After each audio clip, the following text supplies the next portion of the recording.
ஹalleluya! பிரியமான தேவனுடைய பிள்ளைகளே, உங்களுக்கு ஒரு நற்செய்தி.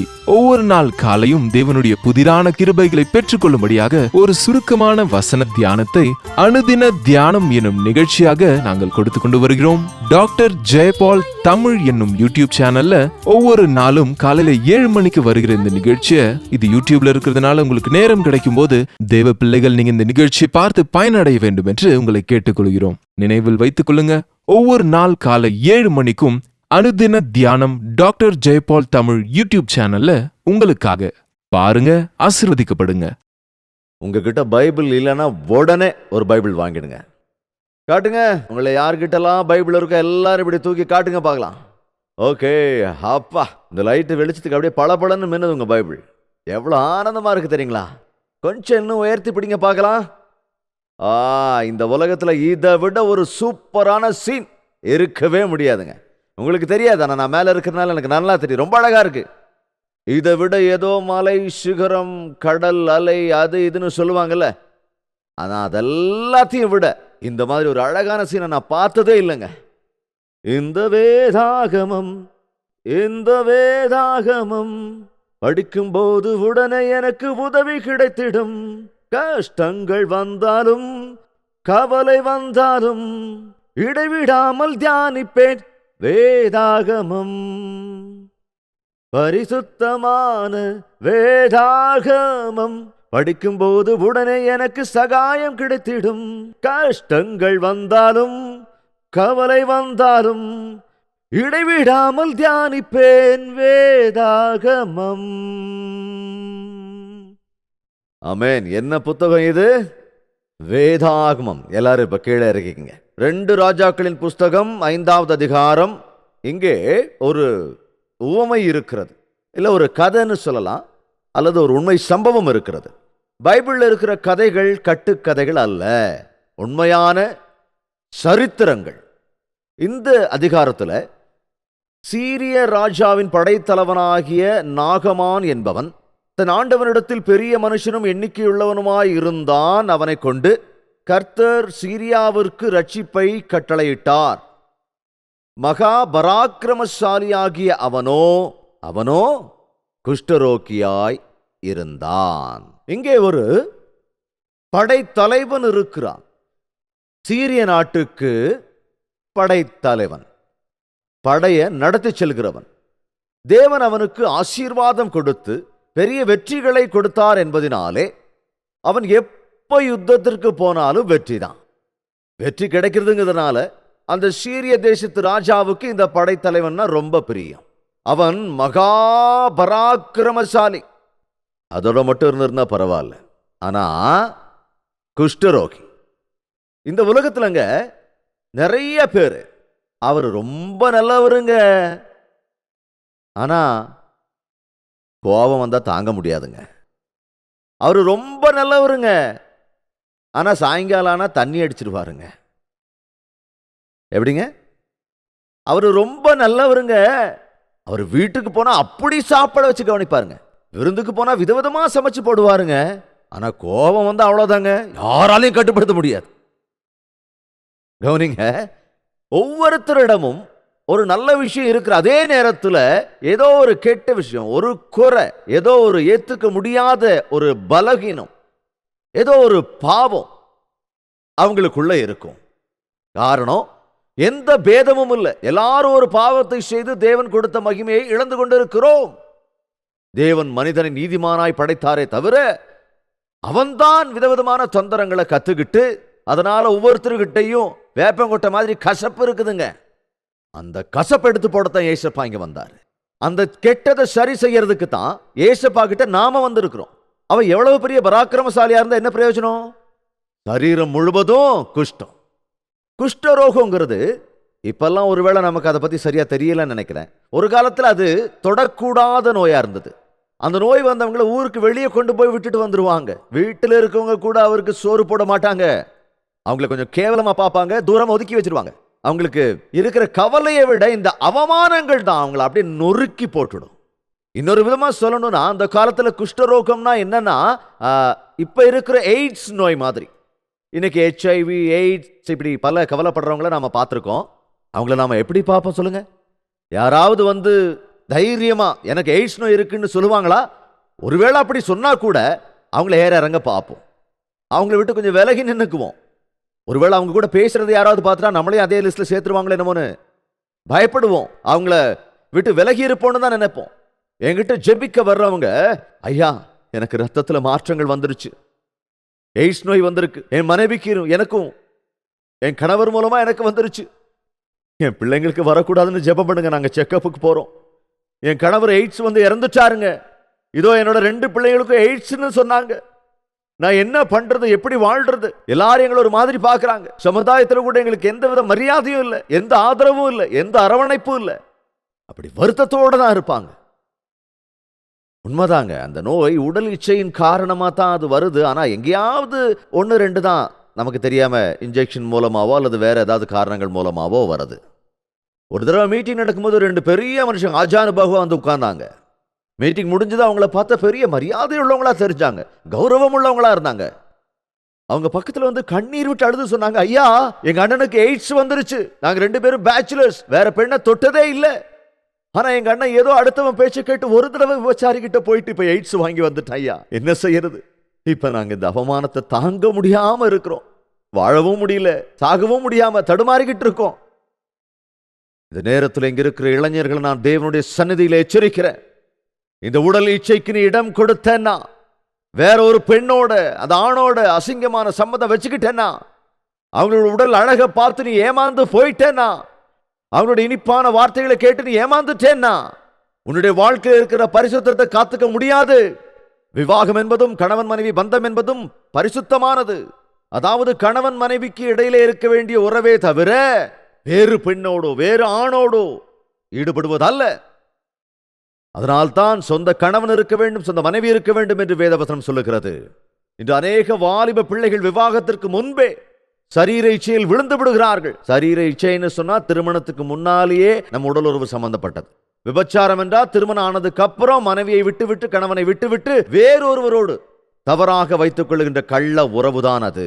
வழி தவறுவது, விபச்சாரம் செய்வது, அதெல்லாம் தேவனுக்கு பிரியமில்லாத காரியம். தயவு செய்து இதை புரிந்து கொள்ளுங்கள்.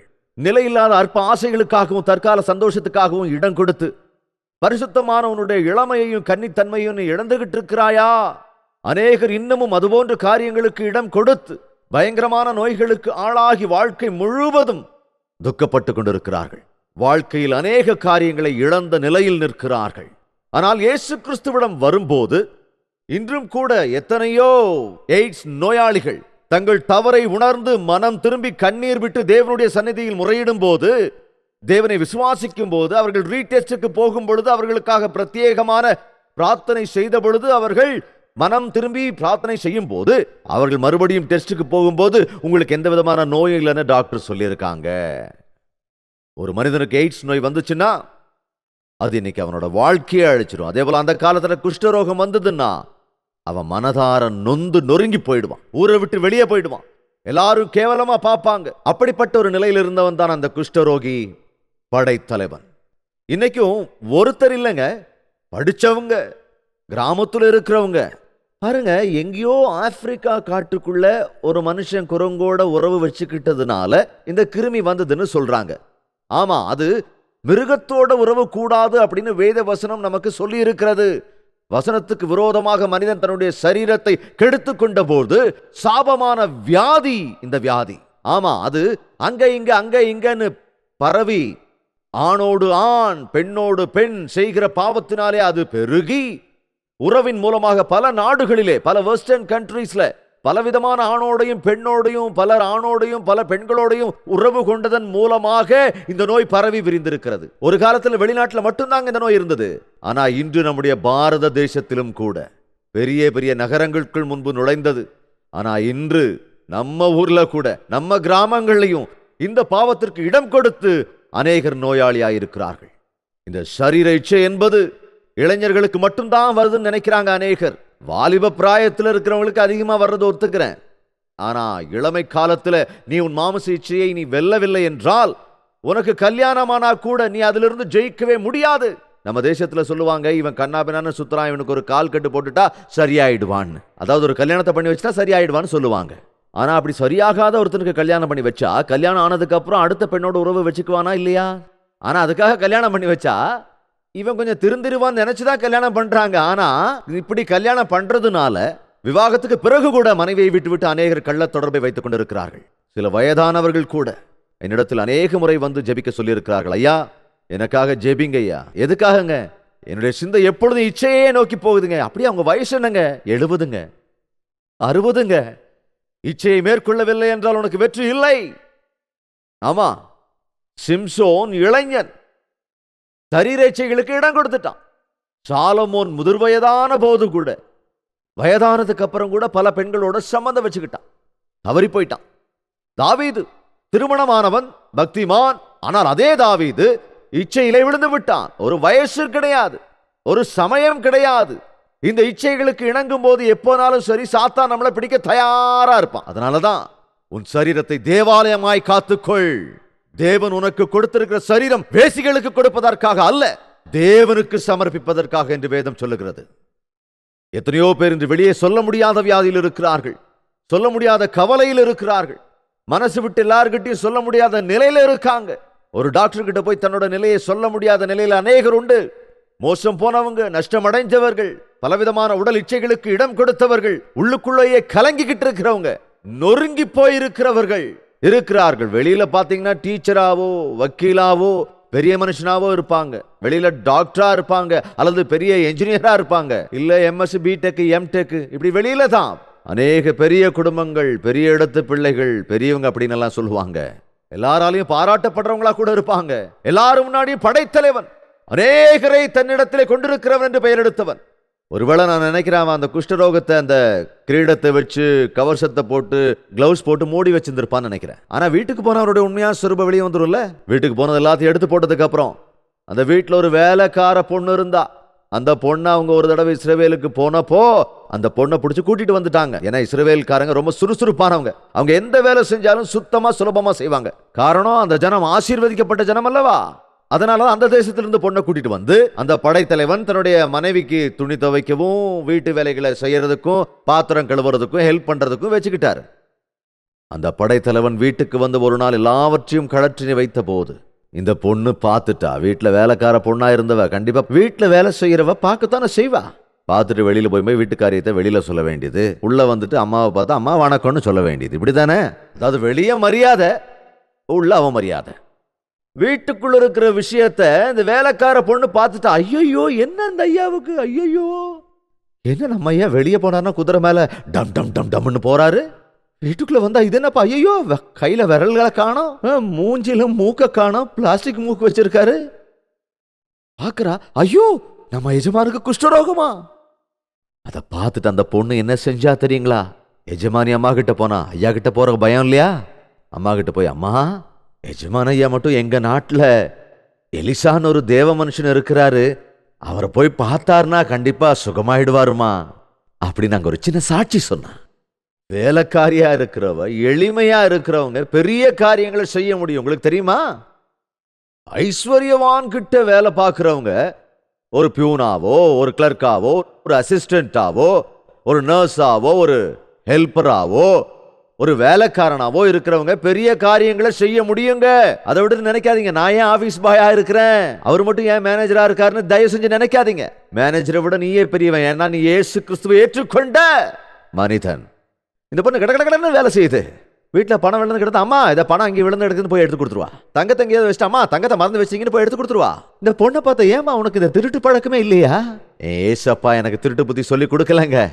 என் ஏசையா சத்தியவான், நான் பொய் சொல்ல மாட்டேன், மோசம் பண்ண மாட்டேன், நான் இயேசுவின் பிள்ளை, நான் இயேசு கிறிஸ்துவை விசுவாசிக்கிறேன்னு அந்த பொண்ணு சாட்சி சொன்னதுனால, ஒரு வேலைக்கார பொண்ணு சொன்ன சாட்சியத்தினால ஒரு பெரிய படை தளபதி மூட்டை முடிச்செல்லாம் கட்டிட்டு இன்னொரு தேசத்துக்கு போவான் நான் சொல்லுங்க. ஆனால் அந்த பொண்ணு அவ்வளவு நம்பிக்கைக்குரியவளா இருந்ததுனால அவ சொன்ன சாட்சி அல்லது அந்த பொண்ணு சொன்ன அறிவுரைய கேட்டாங்க. கவனிங்க, நம்மள அநேக இடங்கள்ல வேலை பார்க்கிறோம். நீங்க வேலை செய்யற இடத்துல உங்களோட இருக்கிற அநேகர் கவலையில இருக்காங்க, குடிகாரங்களா இருக்காங்க, விபச்சாரம் பண்றவங்களா இருக்காங்க, சமாதானம் இல்லாதவங்களா இருக்காங்க, கஷ்டத்துல இருக்காங்க. அவங்க கிட்ட எப்பவாவது நீங்க ஏசப்பாவை பத்தி சாட்சி சொல்லியிருக்கீங்களா? உங்ககிட்ட தாங்க நான் கேட்கிறேன். உண்மையிலே ஏசப்பாவை நான் விசுவாசிக்கிறேன், நான் ஏசப்பாவோட பிள்ளைன்னு சொல்றவங்க மாத்திரம் ஒரு அல்லேலூயா சொல்லுங்க. நான் ஏசப்பாவை குறித்து சாட்சி சொல்லியிருக்கேன்னு சொல்றவங்க அல்லேலூயா சொல்லுங்க. ஓ, நீங்க சொல்ற ஒரு சிறிய வார்த்தை, ஒருவேளை இது போல மீட்டிங்க்கு நீங்க கூட்டிட்டு வந்தீங்கன்னா, உங்க வீட்டுக்கிட்ட இருக்கிறவங்கள ஒரு தடவை மீட்டிங்க்கு வாங்க, ஏசப்பாவை பத்தி தெரிஞ்சுக்கோங்க, ஒரு தடவை டிவி பாருங்க, கல்வாரி தரிசன நிகழ்ச்சி பாருங்க அப்படின்னு சொல்லுங்க. எனக்காவது சொல்லியிருக்கீங்களா? சொல்லியிருக்கீங்களா? ஒரு சகோதரி சொன்னாங்க, எங்க வீட்டுக்காரர் என்ன கல்வாரி நிகழ்ச்சி பார்க்கவே விட மாட்டாருங்க, ஆனா நான் தான் எப்படியோ ஜெபம் பண்ணி அதை பார்த்துக்கிட்டே இருந்தேங்க. அப்போ ஒரு நாள் எனக்கு பிறந்தநாள் வந்தப்போ உனக்கு என்ன வேணும்னு கேட்டாரு.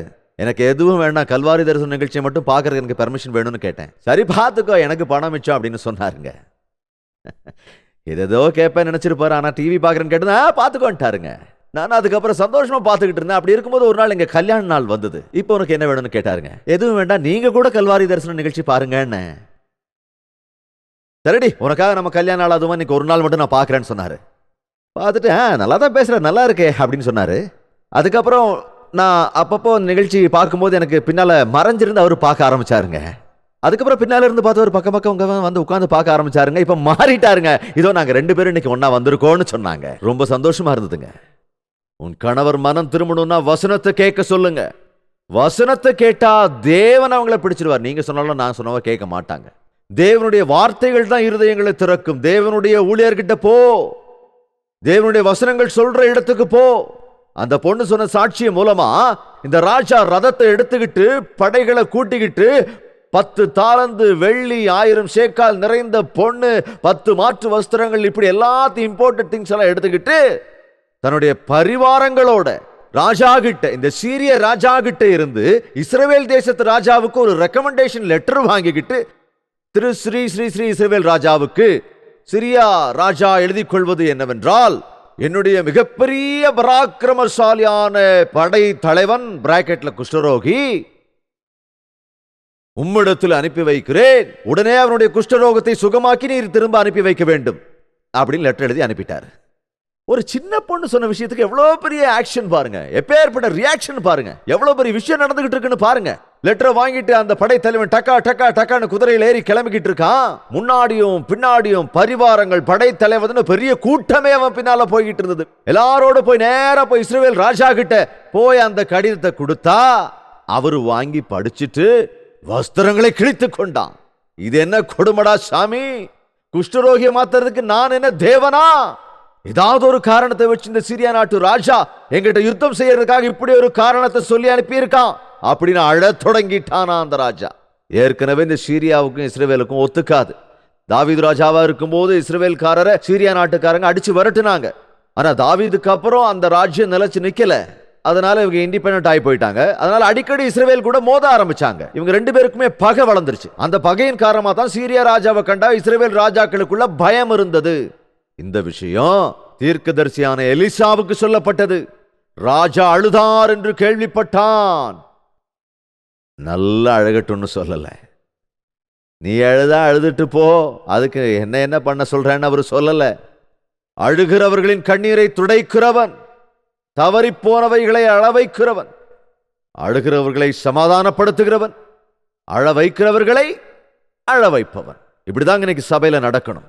யாராவது கல் மனசோட எனக்கு என்னையா நீ சொல்றது அப்படின்னு பிரார்த்தனையில வாய் திறக்காம இருந்தவங்களை, ஐயா நான் பாவம் செஞ்சவையா என்னை மன்னிச்சுடு அப்படின்னு ஜெபத்துல வாய்களை திறந்து, ஆண்டவரே நான் பாவி என்னை மன்னிங்க அப்படின்னு இருதயம் நொறுங்கணும். அதுதான் பரிசுத்த ஆவியானவருடைய கிரியை. ராஜா அழுகிறாரியா? எதுக்குயா? யாரையா அது? நாம இஸ்ரவேலரையா? நீ யார்? ராஜா, இஸ்ரவேல் ராஜா, தேவன் ஏற்படுத்தி கொடுத்த ராஜ்யமையா இது? அதோட மக்கள் நாம். நம்ம தேசத்துல ஒரு தீர்க்கதரிசி இருக்கான்னு தெரிஞ்சு வந்த அந்த படைத்தலைவனை என்கிட்ட அனுப்பி வைன்னு செய்தி அனுப்புனார்.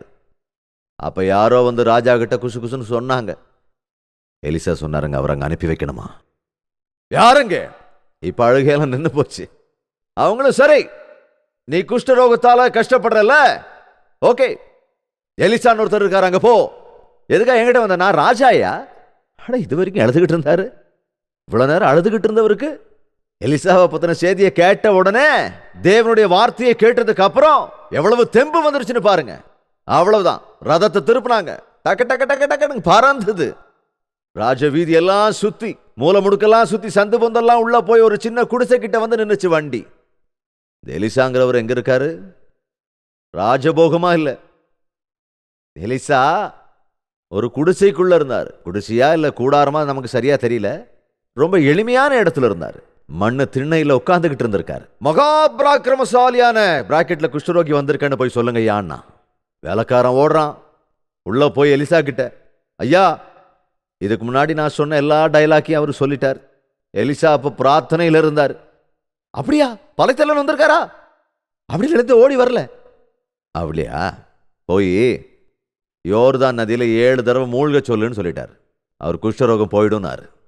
இப்ப வேலைக்காரன் திரும்பி ஓடி வர்றான். சார், உங்களை யோர்தான் நதியில 7 தடவை மூழ்க சொல்லியிருக்காரு ஐயா. கேட்டதும் குஷ்டரோகிக்கு கோபம் வந்தது பாருங்க. குஷ்டரோகி கூட கோபம் தான். அப்புறம் என்ன நினைக்கிறீங்க? பணக்காரனுக்கு கோபம் தான், அது வேற கதை. ஆனா இன்னைக்கு ஏழைக்கு கூட கோபம் தான். பாருங்க, அதிகாரத்தில் இருக்கிறவங்களுக்கும் கோபம், அதிகாரத்தில் இல்லாதவங்களுக்கும் கோபம் வருது. கோபங்கிறது ஒரு பாவங்க. கோபம் ஒரு பாவ சுபாவம். நம்ம தேசத்துல குல பெருமை, தன பெருமை, பண பெருமை, சௌந்தரிய பெருமை, இப்படி எத்தனை விதமான பெருமைகள் பிராக்கெட்ல போட்டுக்கிட்டே போலாம். எல்லாத்துக்கும் கடைசியில பார்த்தா ஒண்ணுமே இல்லைங்கிறதுல கூட பெருமை. என்ன பெருமைங்க அது? ஒண்ணுமே இல்லைங்கிறதுல பெருமை. சில பேருக்கு பெருமை இருக்கு, ரொம்ப பெருமை. பெருமை நம்மளை அழிவுக்கு நேரா கொண்டு போயிடுங்க. பெருமை உள்ளவனை தேவன் தூரத்துல இருந்து தான் பாப்பாராம். பிரபஞ்சத்துல பிறந்த முதல் பாவமே பெருமை தான், அகங்காரம். பரலோகத்திலே பிறந்துருச்சு. அது தேவனுக்கு சமமா இருக்கணும்னு தன்னைத்தானே உயர்த்திக்கிட்டான் அந்த சாத்தான். பெருமை தலைக்கு ஏறினதுனால தூக்கி எறியப்பட்டான். அதே அகங்காரம் சாத்தானுடைய பிள்ளைகளுக்கும் போய் சேர்ந்திருக்கும். நான் எவ்வளவு பெரிய படைத்தலைவன், எவ்வளவு தூரம் பிரயாணம் பண்ணி வந்திருக்கேன். ஆஃப்டர் ஆல் எலிசாங்கிற தீர்க்கதரிசி, ஆஃப்டர் ஆல் இந்த சின்ன குடிசையில் இருக்கிற ஆளு, வெளியே கூட வராம, மரியாதை கூட கொடுக்காம, வணக்கம் பண்ணாம போய் தண்ணியில மூழ்க சொல்றானா அப்படின்னு கோபம் வந்துருச்சு. கடூரமான கோபம் வந்துருச்சு. சாதாரணமான கோபம் இல்லைங்க, உக்கிர கோபம் வந்து விட்டுதான். உக்கிர கோபம் அப்படின்னு கோபம் வந்துருச்சு. ஏன்னா அந்த யோர்தான் நதி ரொம்ப சின்ன நதி. நான் எருசலேம் போயிருந்தப்ப பார்த்தேன். யோர்தான் நதினா நம்ம கோதாவரி நதி மாதிரி கூட இருக்காது, ரொம்ப சின்னதாக தான் இருக்கும். அந்த நதி ஒன்றும் ஆழமாகவும் இருக்காது, கொஞ்சம் தான் ஆழம் இருக்கும். அந்த நீர்ல மூழ்கினா என்னோட குஷ்டரோகம் எப்படியா போகும்? எங்க தேசத்துல நைல் நதி இருக்கு, பெரிய பெரிய நதிகள் இருக்கு, உலகத்துல எவ்வளவோ பெரிய நதிகள் எல்லாம் இருக்கு. நான் அங்க போய் எதுவும் மூழ்கக்கூடாதா? நீ சொன்ன இந்த நதியில தான் நான் எதுக்கு மூழ்கணும் அப்படின்னு கோபப்பட்டான். தேவனுடைய வார்த்தைக்கு அடிபணியாம தேவனுடைய ஆசீர்வாதங்கள் அடையவே முடியாது. விசுவாசம் இல்லைனா தேவனுடைய ஆசீர்வாதங்களை அடையவே முடியாது. சில நேரங்களில் தேவனுடைய வார்த்தைகள் நாம் புரிந்து கொள்ள முடியாது. ஆனா தேவ வார்த்தையின்படி நடக்கும் போது பெரிய காரியங்களை பார்க்க முடியும். நாம் ஒவ்வொருவருமே இந்த நேரத்தில் தேவனுடைய வல்லமையை உணரணும். எல்லாரும் தலை வணங்கலாம், ஜெபிக்கலாம். உன்னுடைய கவலை எதுவா இருந்தாலும், உன்னுடைய வியாதி எதுவா இருந்தாலும், யாருக்கிட்டையும் சொல்ல முடியாத மறைந்திருக்கிற பாவமா இருந்தாலும் வெளியில் எடுத்து போடு. தேவனுடைய சந்நிதியில வை. விடுதலை பெறுவாய், விடுதலை பெறுவாய். மருந்துகளுக்கும், டாக்டர்களுக்கும், வைத்தியங்களுக்கும், அதிகாரிகளுக்கும், கோர்ட்டுகளுக்கும் யாராலையும் செய்ய முடியாத காரியத்தை ஏசப்பா உனக்காக செய்து முடிப்பார். உன் நிலை என்ன? ஏசப்பா கிட்ட சொல்லு, ஏசப்பா கிட்ட சொல்லு. வாலிபனே, உன் வாழ்க்கையை தேவனுடைய கரத்துல கொடு. சரி செய்து கொள். சரீர இச்சைக்கு இடம் கொடுக்காதே. பருவ இச்சைகளில் விழுந்து போய் கொண்டிருக்கிறாயா? தேவையில்லாத சிநேகங்கள் வைத்திருக்கிறாயா? சகோதரியே, உன் இருதயத்தை சரி செய்து கொள். தேவனுடைய பரிசுத்த சன்னிதானத்துல உன்னுடைய கெட்ட எண்ணங்களை மனசுல இருக்கா? கெட்ட எண்ணங்கள் மனசுக்குள்ள இருக்கா? பரிபூர்ணமாக ஒத்துக்கொள். உன் மனம் திரும்பு, நீ ஆசீர்வதிக்கப்படுவாய். மனம் திறந்து சொல், விடுவிக்கப்படுவாய். உன்னை மன்னிக்கிறவர் இயேசு, உன்னை பரிசுத்தமாக்குகிறவர் இயேசு உன் முன்னாடி இருக்கிறார், உன் பக்கத்தில் இருக்கிறார். உனக்காக அற்புதங்களை செய்ய பிரியத்தோடு இருக்கிறார். ஏசப்பாவோடு வாழ்கிற வாழ்க்கை எவ்வளவு இனிமையானது. கிறிஸ்து இல்லாத ஜீவியம் அது ஒன்றுமில்லாத வாழ்க்கை. வாய் திறந்து பிரார்த்தனை பண்ணுங்க. இதுதான் என்னுடைய கவலை, இதுதான்ப்பா என்னுடைய பிரச்சனை. எனக்கு உதவி செய்யுங்க ஏசப்பா. நான் இங்கிருந்து போகும்போது விடுதலையோட தான் போகணும். பச்சை குழந்தை இருதயத்தோட போகணும். குணமடைந்து போகணும். நீரே உண்மையான ஆண்டவர் என்று, உம்மை தவிர வேறே தெய்வர்கள் இல்லை என்று புரிந்து கொண்டு போக வேண்டும். எனக்கு உதவி செய்யணும்னு சொல்றவங்க தயவு செய்து உங்க வலது கையை உயர்த்துங்க. ஜெபித்து இந்த கூட்டத்தை முடிக்க போகிறோம்.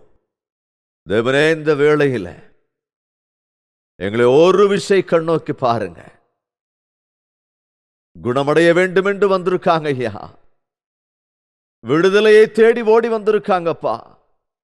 சமாதானம் தேவை என்று வந்திருக்கார்கள் ஐயா. மன்னிக்க வேண்டும் என்று வந்திருக்கிறார்களே. வெறுமையாய் வந்த ஒருவரும் வெறுமையாய் போகாமல் ஒவ்வொருவரையும் இந்த நேரத்தில் அவர்கள் பாத்திரம் நிரம்பி வழியத்தக்கதாய் ஆசீர்வதிங்க. ஆபத்தினால குஷ்டத்தினால வந்தவங்களை சிறு குழந்தை இருதயத்தோடு போகும்படி செய்க ராஜா. குடிக்கு அடிமையாயிருந்து விடுதலை அடையவே முடியாத நிலையில் இருக்கிறவங்களை பரிசுத்த இருதயம் அடையும்படியாக உம்முடைய ஆவியினாலே அபிஷேகித்து அனுப்பும்படி ஜெபிக்கிறேன் அப்பா. எய்ட்ஸ் நோயோடு ஒருவேளை வந்திருக்கலாம். சொல்லவே முடியாத நிலையில் என்னுடைய வாழ்க்கை இவ்வளவுதானா? இந்த அவமானத்தையும் நிந்தையும் நான் தாங்கித்தான் ஆகணுமா? எனக்கு மன்னிப்பில்லையா? என்னுடைய அகங்காரம் ஒரு முடிவுக்கு வராதா? துடித்து கேட்கிறார்களே. சில பேரால சொல்ல முடியுது, சில பேரால சொல்ல முடியாம போகுது. உம்முடைய சந்நிதியில் ஒத்துக்கொண்டவர்களை இப்பவே இந்த நிமிடமே உம்முடைய ரத்தத்தினாலே, உம்முடைய பரிசுத்த ரத்தத்தை ஊற்றி இயேசு கிறிஸ்துவின் ரத்தத்தின் மூலமாய் கிடைக்கிற குணத்தை அடையும்படி செய்யுங்கப்பா. மறுபடியும் அவர்கள் செக்கப்புக்கு போகும்போது என் ஏசப்பா என்னை குணப்படுத்தினார் என்று அவர்கள் சாட்சி சொல்லும்படி நீங்க உதவி செய்யும்படி ஜெபிக்கிறேன். எங்கள் பிள்ளைகள் ஒருவரும் நரகத்திற்கு போகக்கூடாதப்பா. பாவ வழிகளில் போகக்கூடாது ஐயா. சத்தியத்தை பின்பற்றி, சத்தியவானாகிய உம்மை பின்பற்றி பரலோக ராஜ்யத்தின் வாரிசாக உதவி செய்யுங்க ராஜா. உமக்கு சித்தமானால் இந்த வேளையிலேயே, இந்த பூமியிலேயே மறுபடியும் நாங்கள் சந்திப்பதற்கு ஒரு வாய்ப்பை ஏற்படுத்தி கொடுங்க. உம்முடைய அரவணைப்பில், உம்முடைய ராஜ்யத்தில் நாங்கள் எல்லோரும் தேவன் முன்னால் தலைமுறை தலைமுறையாக உம்மை ஆராதித்து போறோம் என்கிற நம்பிக்கையோடு முன்னேறி போக எங்களுக்கு உதவி செய்யும்படி நசரேயனாகிய இயேசு கிறிஸ்துவின் நாமத்தினால் ஜெபிக்கிறேன் பிதாவே. நம்முடைய கர்த்தராகிய இயேசு கிறிஸ்துவினுடைய கிருபையும் பிதாவாகிய தேவனுடைய அன்பும் பரிசுத்த ஆவியானவருடைய அன்யோன்ய ஐக்கியமும் சந்தோஷமும் சமாதானமும் கூடி வந்திருக்கிற ஒவ்வொருவரோடும், தங்களை உம்மிடத்திலே அர்ப்பணித்திருக்கிற ஒவ்வொருவரோடும் இன்றும் என்றும் சதா காலங்களிலும் துணையாயிருப்பதாக. ஆமென், ஆமென், ஆமென். ஹalleluya. பிரியமான தேவனுடைய பிள்ளைகளே, உங்களுக்கு ஒரு நற்செய்தி. ஒவ்வொரு நாள் காலையும் தேவனுடைய புதிரான கிருபைகளை பெற்றுக்கொள்ளும்படியாக ஒரு சுருக்கமான வசன தியானத்தை அனுதின தியானம் என்னும் நிகழ்ச்சியாக நாங்கள் கொடுத்து கொண்டு வருகிறோம். டாக்டர் ஜெயபால் தமிழ் என்னும் யூடியூப் சேனல்ல ஒவ்வொரு நாளும் காலையில 7 மணிக்கு வருகிற இந்த நிகழ்ச்சியை, இது யூடியூப்ல இருக்கிறதுனால உங்களுக்கு நேரம் கிடைக்கும் போது தேவ பிள்ளைகள் நீங்க இந்த நிகழ்ச்சியை பார்த்து பயனடைய வேண்டும் என்று உங்களை கேட்டுக்கொள்கிறோம். நினைவில் வைத்துக் கொள்ளுங்க, ஒவ்வொரு நாள் காலை 7 மணிக்கும் அனுதின தியானம் டாக்டர் ஜெயபால் தமிழ் யூடியூப் சேனல்ல உங்களுக்காக பாருங்க, ஆசீர்வதிக்கப்படுங்க. எப்போ உங்களுக்கு ஜெப தேவைகள் இருந்தாலும் உடனே எங்களுக்கு தெரியப்படுத்துங்க. தேவனுடைய சன்னிதானத்தில் ஜெபிக்க நாங்கள் எப்பவும் தயாரா இருக்கோம். நீங்களும் முழங்கால நின்று ஜெபம் பண்ணுங்க. ஆண்டவர் கண்டிப்பா பதிலளிப்பார். தேவனுக்கு சித்தமானால் மறுபடியும் சந்திக்கலாம். அது வரைக்கும் தேவனுடைய மகா கிருபை உங்களோட துணையாயிருப்பதாக. உங்கள் தேவைகள் எல்லாவற்றையும் நீங்கள் எழுத வேண்டிய முகவரி ஜெயபால் ஃபவுண்டேஷன்ஸ், இலக்கம் 29, new colony road, Velachery, Chennai 6,42,00,000.